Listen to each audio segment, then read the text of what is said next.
we discussed what is Rosh HaShanna. What's this idea of Rosh HaShanna? And Rosh Hashanah really shows in one way, in fact, all the holidays, the Jewish holidays, they show how the Jewish people are really different than everybody else, and how they are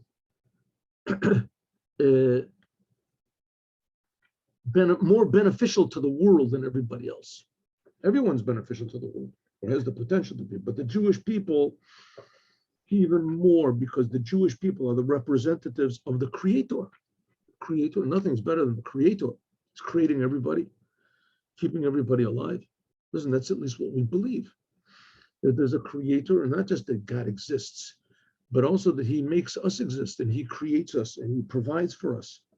And that's what we say. All of our prayers and the praises of King David are all revolving around this, that God Himself, the Creator of the universe, He answers our prayers, and He creates us, and He provides for us, and He enlivens us, and our health and our well-being and our very existence and not just our well-being, but our being depends totally on Him. He creates us from nothing. But this doesn't make any sense whatsoever. But that's God. That's God. And so it ends up that everything in the world is a big miracle, and everything in the world sends us a message of our responsibility to the Creator. And in a way, there's no bigger present, no bigger gift to a person than responsibility.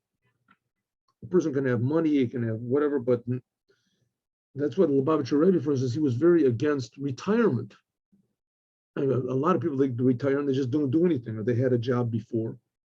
And so they're not responsible to anybody. And they say, well, this is the greatest thing, just go fishing every day and just, rest every day, sleep. No one's going to tell me what to do. It's really fantastic, maybe like for the first week or a couple months.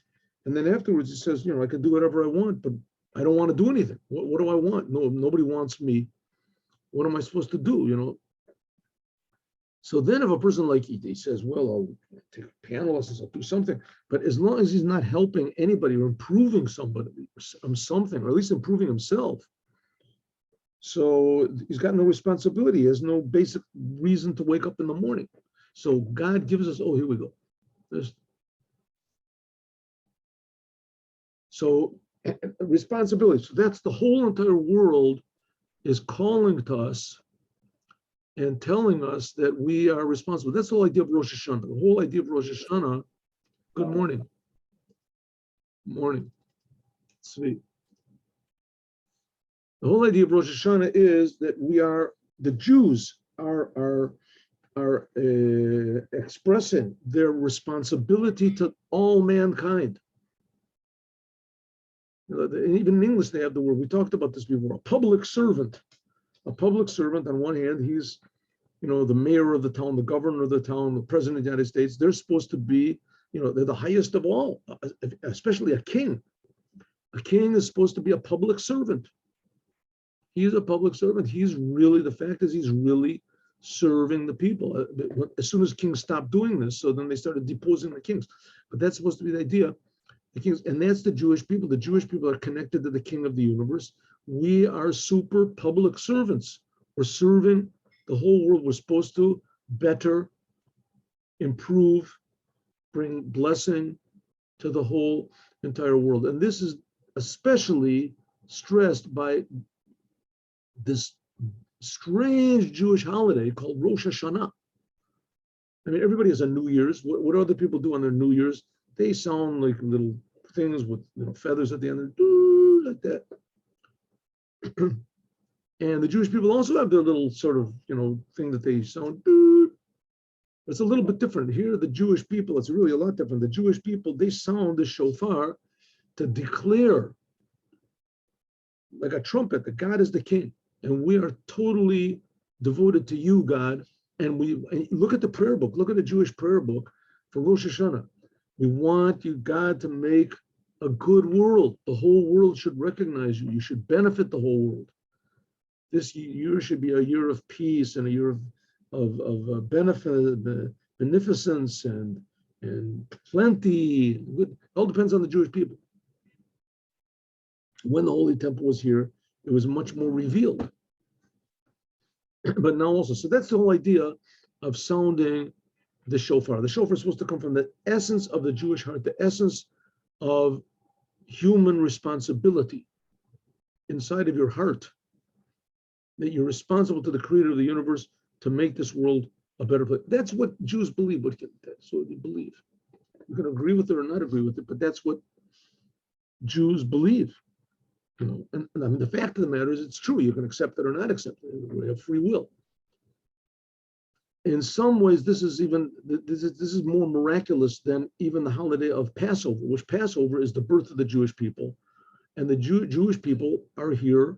Every Jew you see walking around in the street that knows that he's a Jew, or even if he doesn't know that he's a Jew, but he really is a Jew, he's here because God took us out of Egypt. But there, God did everything. God did big miracles, and he'll do big miracles again when he sends the Moshiach. But it's going to be different, because when the Jews got out of Egypt, God did the whole thing. And now coming to the Moshiach depends, let's say, just for, you know, how do you say it, for, was it called prosaic sense? That doesn't, just to say it nicely, it depends half on us. We went out of Egypt, God did the whole thing. Bringing Mashiach depends on us. Even though it's going to be like the going out of Egypt. So let's say it depends half on us. So that's our half is that we sound the shofar, we show God, we want you, we're making ourselves into a vessel, we want to accept you, we want you to be our king. That's the idea of the shofar. Shofar comes from the language of the shapir. We're going to prepare, we're going to improve ourselves, and we really want you, God. Okay. Then it says, Tiku b'chodesh shofar b'chesed liyom chagenu. B'chesed liyom chagenu. B'chesed means like on the appointed day. That's how they translate it. B'chesed. On the appointed day for the day of our rejoicing. But b'chesed also means to be covered. And it says this is the only holiday. Tiku b'chodesh shofar b'chesed. This is the only holiday that the moon is covered over. It's the beginning of the month. Pirish, Kine a ratzon elyon. This upper will of God, shemitgaleh, which is revealed on Rosh HaShanna. And remember, what is Rosh HaShanna? Rosh HaShanna is the day Jewish people commemorate. Nobody else commemorates this day. Nobody even knows where it is, when this day is, and nobody really cares when this is. None of the other religions or groups or philosophies or scientists or something. The day that God finished creating the world, that's Rosh HaShanna. Rosh HaShanna is the sixth day of creation, the day that God created man. He finished the creation. That's what we celebrate every year. We Jewish people have been celebrating this every single year since the Torah was given, right? 3,333 years ago. That's what it says. Perish ki Hine haratzon elyon, this upper will of God, shemitgaleh, that is revealed on Rosh Hashanah. What did we say? Remember we said Rosh Hashanah, that God makes an inventory of the world. It's the day of judgment. And then he reveals a new will to benefit the world, how the world is going to go. Hu b'chesed, it's concealed. This new decision that God makes on Rosh Hashanah and how the world is going to be, it's bechesed. Bechesed also means to be concealed. Kisei, kisui, to be covered. Shubachin is histalkus. This means it's, so to speak, removed. In the beginning of the night of Rosh Hashanah, which this is the time of histalkus achayas aklali, of the removal of the general life force of the previous year. So what do we say? Rosh Hashanah is, all these things are going on in the spiritual worlds. We don't see it.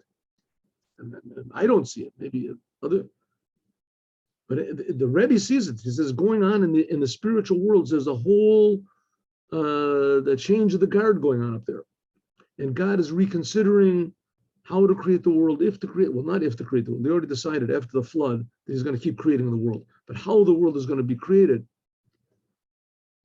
And on Rosh Hashanah, and especially on Rosh Hashanah, by means of the prayers and the tikkios and the sounding of the shofar of all of the Jews in the world, this makes a new type of life force for the world. A different type of life force is given to the world, and it goes up level after level. If you look in the Bible, the Bible is a pretty interesting book. Even though it's pretty hard to figure out why it's an interesting book, because it doesn't talk about heaven or hell, and there's not that much action going on over there in the Bible. At least it's not explained. And there's midrash that explains about the big, huge battle that Abraham had single-handedly against these 4 kings and how he defeated them with Lot, and he took them. It's pretty exciting. But in the Torah, if you read it, you won't figure out anything exciting at all. What's going on over there? Anyway, the Torah over there tells, what does the Torah say? That man was created alone, and that God made him go to sleep, and he took a side of him, a tselah. He took a man's side. According to one opinion, man and woman were created back to back, and God sort of Nasira, he separated them, and he turned them face to face, and then they could have children, and they could this. So, but first God made man go to sleep. When did all this happen? Within a couple of hours.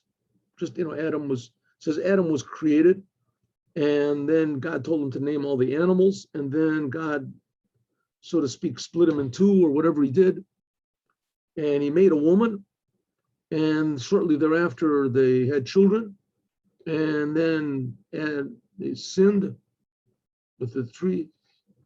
All happened. Most action-packed day in the history of the world. And then they sinned with this, and they were driven out of Gan Eden. They were driven out of Gan Eden all on the same day. So this thing that God put man to sleep, it says, "V'nafal tardema," man went to sleep. This was Rosh HaShanna. So this signifies what happens every Rosh HaShanna. So to speak, the world goes to sleep. There's this, and a new creation is made, a new dispensation for the whole next year. Just like man went to sleep and God made a woman. So the same thing is, there's a mimer over here about this that I wanted to learn, but frankly, I haven't really put the whole mimer together. V'nafal tardema, it's a mimer right here, right in the beginning. And it's in the beginning, in the Machzors of Chabad, the prayer book of Rosh HaShanna Yom Kippur of Chabad. That mimer is there. It's a short mimer, and it talks about how what exactly happened spiritually and what's happening now spiritually. This idea of man being put to sleep, and that there's a new the woman being created, and especially it's Bina Yatira Natan Leisha. Anyway, let's just suffice with what I just told you now. That's what I gleaned from that very short and beautiful mimer. You can read it if you really want to. You can write to me and we'll learn it. We'll try to learn it. We'll go over it a few more times. In any case, every Rosh Hashanah, God makes a new decision on what the world is going to be, but it's hidden. Umitaleh, but it goes up, Eloi achar Eloi, from Rosh Hashanah to Yom Kippur. She'az then b'ne'ila hu gomer alios. This is sort of like, in a court where the jury adjourns, or the judge adjourns, and he goes over the material and he thinks about it. So basically the jury, they hear all the evidence, and then they have the first day that they have adjourned. That's Rosh Hashanah. And they sort of make their decision. That's what it is. And then they sort of go over it. And it goes higher and higher, and they bring the different, like it's still Yom Kippur. Yom Kippur, that's the ultimate. So it's the same thing by us. We have 10 days from Rosh Hashanah to Yom Kippur that we can change God's first impression. On Rosh Hashanah. Rosh Hashanah, we sounded the shofar. We still have the chance to make our last plea on Yom Kippur. I guess that's where the analogy sort of falls down, because the court, once they adjourn, there's no more pleas. But in our court, it does. In our court, and we have it's as though the jury comes out on Yom Kippur and says, okay, we're willing to hear a last pleas of the accused. Then at Ni'ila is the fifth prayer of Yom Kippur, is the completion of all these elevations. V'huzman gomer slicha, and this is the time when God finishes forgiving us and wiping out all of the sins from the past year. Then it says, Lifnei Hashem titaro, then it says, before God you will be purified. Lifnei means above, in front of, the name of God, Yud-Kei Vav-Kei. Like we said before, because God creates the world, a higher aspect of God is God gave the Torah, but higher than that is tshuva. Even if a person went against the whole world and he went against the whole Torah and he did everything, but God will forgive him. That's Rosh HaShanna Yom Kippur. Until Shemizen Nimshach Liyom Chagenu. That's the end of the sentence. Tiku b'chodesh shofar b'chesel Liyom Chagenu. It says sound on the new month, Rosh Hashanah, the shofar, b'chesed, it's concealed. And it's concealed until Yom Kippur. It's the ultimate concealment. It goes to the desert. Liyom Chagenu. What's Yom Chagenu? The day of our rejoicing. This is holiday of Sukkot. Shehi Zman Simchatena. This is the time of our joy, our rejoicing. Yitgalut Simcha. Then we are happy. Why? V'tiyah Simcha Gedola leElokim. And this joy we should have is very great. What do we got to be happy about? If we're still alive, then we got to be happy, right? We're happy. God means we're alive. God is enlivening us. We went through all the judgments of Rosh Hashanah, Yom Kippur, and God said, be happy. Don't worry. It's okay. That's what it says. If we come out on Rosh Hashanah with a lulav, an etrog, the lulav, holding in our hands, it says in the Midrash that it's like a person that goes into a trial. Everybody's standing outside. They don't let any crowd come into the trial, and there's a big trial, very, very tense, very trial. There's no reporters there. There's no anything, and the one who comes out waving a big banner is, you know, that he's victorious. It's the same thing. We come out on the holiday of Sukkot, and we have the lulav and etrog. Where it's a sign that we came out victorious from the judgment of Rosh Hashanah and Yom Kippur. That's a tremendous joy. Beyeter seit begilei ratzon elyon. In God's the revelation of God's will. So it's easier to be happy on Simchat Torah if you want to. Some people are never happy the whole year. They can do whatever it is, get the biggest prize, and everybody else is jumping around and happy. And you know, it's a wedding, their children's wedding. And this person is not happy. Some people that they're never happy. Okay, what can you do? Because they don't appreciate it, or they're just very cold people, very cold people. But even that person, cold, has a heart of stone. It has a heart of stone. Nevertheless, there's something very important to him, something very valuable to him that was in danger, in question. And that danger went away as he's happy, right? He's happy. He's waiting for a bus. It's raining. It's snowing, it's cold outside, there's a wind blowing, the bus doesn't come, his cellular phone doesn't work, he's all alone, he's waiting there for an hour, it's really freezing cold, there's nobody around, and suddenly the bus comes. Bus arrives, oh, he's happy, thank you very much. I'm sorry, man, I had a flat tire, there was an accident, and this, and oh, I'm just happy you came and picked me up. The same thing as Rosh Hashanah, Yom Kippur. Rosh Hashanah, it's Yom Kippur, we don't know what's going to be. God, we made a big reckoning of our previous year, and if we make an honest reckoning, then you know, the more religious a person that you are, the more observant that you are, the more aware, then the more chance that you're not going to be judged favorably. You know, you can say, hey, I do all the commandments. Come on, I put on tefillin, I keep Shabbos. You know, not like those other people. The running around says, yeah, but you know that what they're doing is wrong. They don't know it's wrong. And they don't think it's wrong that they drive their cars on Shabbos and they eat not kosher food. They don't know that it's wrong. And even if they know in the books that it's wrong, they don't have any feeling that it's wrong. They just think it's, you know, religious people like you do it. They don't do it. But you know it's wrong. No, I don't eat not kosher food. Yeah, but you do think not nice thoughts. You sometimes speak things against people. You sometimes get mad. Yeah. You sort of, you know, well, you know what's bad? It says that you get mad. That's serving idols. Yeah, you know, I mean, it just says it. Okay, so I got, but you're doing it on purpose, right? I couldn't control myself. You couldn't control yourself, really. You couldn't. You just sort of let go. Huh? Sort of let go. You looked where you shouldn't have looked. You talked where you shouldn't have talked. You did this, yeah. So if so, a religious person, his punishment on Rosh Hashanah, he's really in trouble. The non-religious person doesn't know any better. What do you want from the guy? Well, he's going to judge him negatively. He's like a baby that grew up or he's temporarily insane.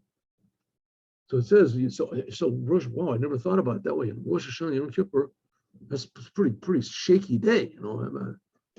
Maybe it's better not to be religious. I won't be too late. Sorry, too late. You already know what the truth is. God gave us the Torah, and that's it. So now you're not going to be judged. The judge is not going to let you go easily. So what are you supposed to do now? So it says Rosh Hashanah, you pray, sound the shofar, you repent, you recant, you make an accounting of yourself, you make all sorts of resolutions. I'm not going to do it again, but you still don't know what's going to be. It says, but you can be assured after Yom Kippur, you can be assured that God has not only forgiven you, but He's given you a good year. And it's that you prayed a little bit, you regretted a little bit, that's good enough. This means, this is the idea of the removal. God removed. How exactly Yom Kippur fits in with this thing of man creating, God putting man to sleep and creating woman, because according to this, as the sleep is sort of still going on until Yom Kippur. Okay, we'll figure that out later. But anyways, that's what happens on Rosh Hashanah. So to speak, the world goes to sleep, and then God starts. He makes his decision. That's in the nighttime, and God goes to God makes a new decision. The nighttime of Rosh Hashanah, God makes the decision, and that decision goes up and up and up, higher and higher and higher. You still have a chance to change it until Yom Kippur. And Yom Kippur, God finally makes the final decision on Ne'ilah, and the revelation of the happiness, if you want to feel it, is on Simchat Torah. Like a person that goes out of imprisonment. He goes out of a prison. That he's tremendously happy, doubled and redoubled. And therefore, because it is written, you should draw water and with great joy. That's the holiday of Sukkot. They poured water on the altar. It wasn't on the altar. There was a special sort of funnel on the side of the altar. They poured water in this funnel, and this was a tremendous, called Nisuch HaMayim. They poured the waters, tremendously happy on the Mizbeach. This reveals the upper pure water of God, like it says, V'zarakti aleichem mayim tahorim. It's a prophecy in Isaiah. I will throw upon you, the Jewish people, pure water, and I will purify you from all of your sins. So that's what happens on Simchat Torah, the purity and the the cleaning, that God cleans us with tremendous joy and tremendous happiness. So that what we got from Rosh Hashanah Yom Kippur, by being serious and crying and breaking our hearts, the same thing is on the joy of Simchat Torah, of joy of Sukkot in general. On Sukkot, all of the 7 days of Sukkot are days of joy. Zman Simchatenu. So it's a tense time from Rosh Hashanah Yom Kippur, it's like days of judgment, but the holiday B'Yom Chagenu is the revelation of God's happiness in Simchat Torah. So let's just go back for 1 second, just 1 second, and look at this sentence so we can understand it. Right, here it goes. So, sorry. Okay, so this is what King David is saying. Tiku, sound b'chodesh, on the first day of the month, shofar, the shofar, b'chesed, but it's concealed. It's concealed. L'yom chagenu, until the holiday of Sukkot, the day of our rejoicing. Ki chok liYisrael hu Mishpat leElokei Yaakov, because it is a law to the Jews, a judgment for the God of Jacob. What does that mean? What's this last part mean? So let's see if we can do this. Here we go, next page.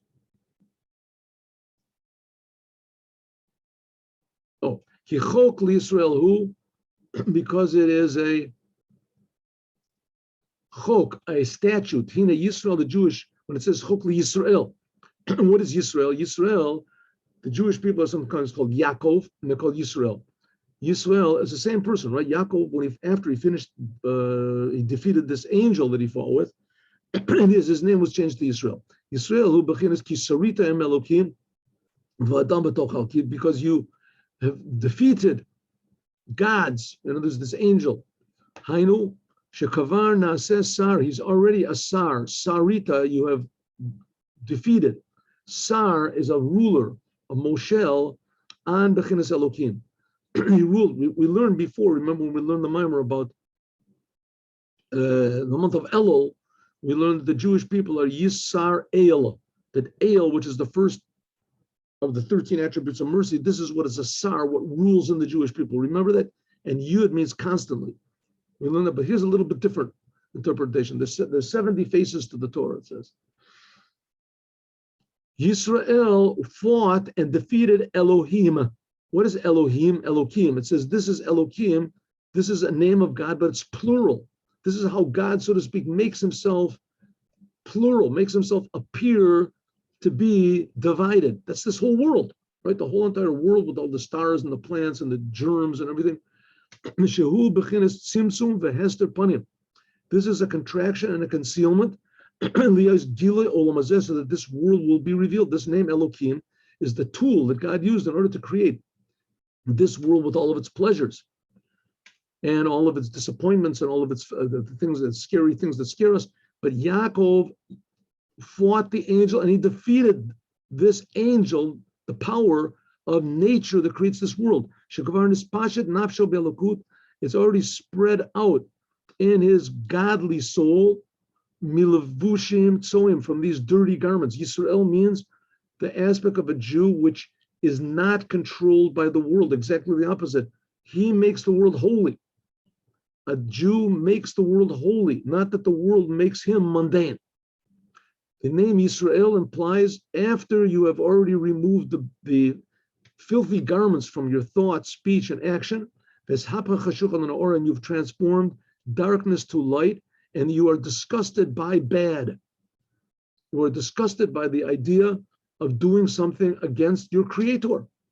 And you choose to do good, mitzad ratzon nafsho, because of the natural desire of your godly soul. Yisrael, that's what Yisrael is. Right? Just like a normal human being does not take scissors and cut off his finger. It doesn't take a pencil and stick it in his own eye. Well, a normal Jew cannot cut himself off from God, not even a little bit, not his finger, not his eye. What does it mean, cutting off your finger? Going against what it says in the Torah. That's God's will. To cut it off, unthinkable.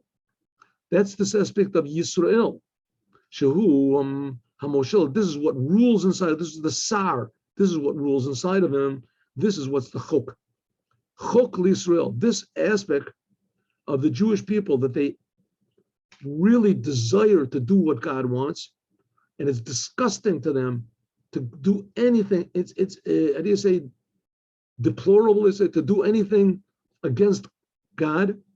This nimshach lo b'Rosh HaShanna, this feeling of who we really are, is drawn to us on Rosh HaShanna, Yisrael. It's a chok from this level of Gilgalta, Ratzon Elyon. We talked about it before. We talked about not just God's wisdom, but what's above wisdom. Wisdom is like the brain. Above is what's called God's skull, upper will. Liot chok, it's a Kabbalistic, just like God's hand, his kindness. This is a choku mazon l'kol hashana. This is what provides him nourishment. This is a statue the whole year that's who he is. Because chok also means food. Like it says, tarfeni lechem chuki, chok. The gam also chok means something that's set. It's a chok. It's like a law of nature. Chuki ateva, it's called. The gam chok also comes from a chakika, being carved out. This is the idea of galif b'tihira law. It says that God, when he was creating the world, he carved out in the upper purity how the world was going to be. Shehu bechinas otiot bechakika. These are the letters, the carved out letters that God created the world with. Even deeper, the carved out letters that God gave the Torah with. That's why the 10 Commandments were carved into the stone. She'em bechinas kelim. These are the vessels to accept godliness the whole year. Kach, similarly to yen nafsho, bechinas kli, your soul will be a vessel, umishkan, and a house, a receptacle, la'asharat or and sof, for the receiving of the infinite light of God inside of him, and in a set way, shakol yomov, that all the days of the coming year, tamidul olam, will be bechinas bittul, will be negated to God. V'yeh bechinas mirkava l'shivto, and it will be a dwelling place for God's presence. Lios Torah to umnato, that a person, a Jew, will want to learn the Torah day and night. Lo pasuk pumi v'girsi, he won't stop saying words of Torah. Uburish be'esh, and with a flaming fire. Shelahevis, like a flame that goes up on its own. The dove kabo, to cling to God. All of a sudden you realize, hey, I am just a creation. This is incredible. God is more real than me. I'm being created every instant by God. God is not separate from me. I'm not separate because I'm nothing. I'm just being created all the time by God. God is infinitely, infinitely, infinitely more real than I can possibly imagine. And God wants me to serve him with this is amazing. This is incredible. But when you realize this truth, then your whole life becomes different. It's like a person, sometimes you see this, sometimes there's people that are criminals. The guy's a criminal. Especially you find this a lot of times with Black people. They're brought up in like poor places. They have terrible friends. And they, a lot of times they're, they haven't got any patience to sit in school and things like that. And they get out in the streets and they're very successful. And then they rob or they do bad things. You ever hear like anyway, so and then they go into prison. Suddenly they realize, what have I done? What am I? I'm a human being. And they take a couple of classes and they realize they're, very intelligent and that they're, they can be a doctor, they could be a lawyer, they could be a this, and they get out and they think, how could I have gone against good? How could I have taken somebody's property? I don't understand. And suddenly you see that the person is just changed totally. He suddenly realizes, what am I? What have I done? What have I done? Now I realize, and it's like he goes and he helps people and he volunteers for things and he's just and he's pleasant and he's what all of a sudden he realizes that he's not the whole world, that whatever he wants and that the world is not against him, that the world needs his help and that only he can help. And that's what exactly a Jew is supposed to do. But a Jew is supposed to do it with not just with the world, but with the creator of the world. And that's supposed to be the feeling. All of a sudden a person, he thinks to himself, wow, I can serve the creator of the universe. It becomes natural to him. And he wants to do it all the time. He wants to just be good all the time. It doesn't enter into his mind to do anything against the creator. He says that's what it is. His soul is like a flame of its own, and prayer and similar things. Shekol Devorav, that all of his deeds, all of his words, all of his speech, all of his thoughts will only be to God. The Bechinis Iskashus, that's the idea of what a Jew is. To attach his Chachma Bin Das to his power of conception and understanding and reality to the conception, understanding, and reality of God. That's what it means. The Torah will become alive. This will be his whole existence. Every single commandment suddenly becomes alive. It's God's will. Putting on tefillin, keeping Shabbat. This is what God himself wants all the time from a Jew. Wow, amazing. All the time of my life that I'm in the world, this will be my mazon, chok. This will be my food. Food enlivens a person. But alav yichya adam, on this a person will live. Ein mashkatuv lakut says that Moshiach, which is not the level of Yaakov, it says Mishpat Yaakov, it says the level of Yaakov, that's Yud Akev. This is the aspect of God, and that is the letter Yud, the first letter of God's name. It comes down into the heel. That his godly soul is still caught in the heels. That's 99.999% of the Jews, and that's what the book of the Tanya is written for people like this. That he's still in this world, and the world has an effect on him, and the world automatically ignites his emotions, fear, love. But what he can do, he can defy the world. He can defy the world, force himself to do good, force himself to turn from bad. There's a tremendous elevation and descent and a war. Look in the 9th chapter of the Tanya, because one wars against the other. That's the idea of Yaakov and Esav being twins in the womb of Rivka. And if God would not help us, we would not be able to defeat him. 13th chapter, 14th chapter of the Tanya. In this Nimshach Mishpat, there is a Mishpat. What did we say? Ki chok li Yisrael, because on Rosh HaShanna we activate our godly soul. That becomes our chok. That becomes our real life. But on the other hand, there's some Jews that they can't activate this. It doesn't work for them. They're not vessels for it. So at least they get Mishpat leLokei Yaakov, for the God of Jacob. What is the God of Jacob? Mishpat. Iu Rachamim. When it says a Mishpat, Mishpat means judgment, but Mishpat also means mercy. Lamshich lo Rachamim, namely that God draws down a tremendous mercy. I'll call Hashanah. That's what it means, judgment. That God has to make a special judgment. He looks at us and he thinks, we really don't deserve anything. How am I going to benefit these Jewish people? He has to make a mishpat. He has to think and consider, and what can I do in order that they'll accept my love, says God.